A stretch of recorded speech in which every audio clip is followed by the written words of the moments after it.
पण माझी सर्व शेतकरी बांधवांना विनंती आहे की बांधवांनो, शेतीकडे शेतकरी म्हणून बघा, शेतकरी म्हणून मेहनत करा. मला उदाहरणं खूप देता येतात शेतकऱ्याबद्दल. शेतकऱ्याची डोकी भडकवणं फार सोपं आहे, भावनात्मक भाषणं करून लोकांना भडकवणं हे सोपं आहे. पण खऱ्या अर्थानं शेतकऱ्याला मार्गदर्शन करून योग्य तो सल्ला त्याला देऊन त्याच्याकडून त्याची शेती चांगल्या पद्धतीनं त्या ठिकाणी कसून त्याच्या उत्पन्नामध्ये भर कशी पडेल, त्याच्या त्या ठिकाणी 2 पैसे शिल्लक कसे राहतील, अशा प्रकारचे सांगणारी लोक समाजामध्ये करू. नाही तर भाषणं तर कोणाला येतात.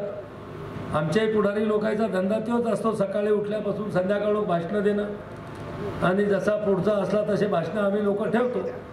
आता पुढं शेतकरी असतील, आता हे प्रदर्शनी आहे म्हणून निगेटिव्ह मी बोलत नाही. बँक सखी म्हणून जी काम करत होती रेखाताई सुरेश सुरडकर, ह्या त्यांचा पापडाचा बचत गटाचा मोठा व्यवसाय आणि अतिशय उत्कृष्ट पापड त्या बनवतात आणि मोठ्या प्रमाणात त्यांची विक्री अशा प्रदर्शनामध्ये किंवा इतर ठिकाणी होत असते. आणि म्हणून ते पापड विक्रीचं त्यांनी इथं स्टॉल पण घेतलेला होता.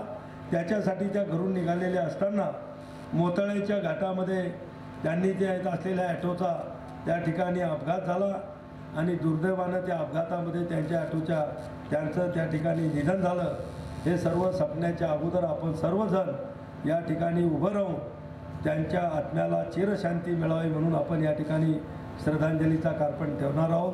तरी मला वाटते 2 मिनिटासाठी आपण स्वतः सर्वांनी आपापल्या जागेवर उभं राहावं आणि दुर्दैवानं कैलासवासी ज्यांच्या नावाच्या पाठीमागं लावावं लागते अशा कैलासवासी रेखाताई सुरेशराव सुरडकर यांच्या आत्म्यात चिरशांती मिळावी म्हणून आपण 1 मिनिटाचं मौन या ठिकाणी पाळावं.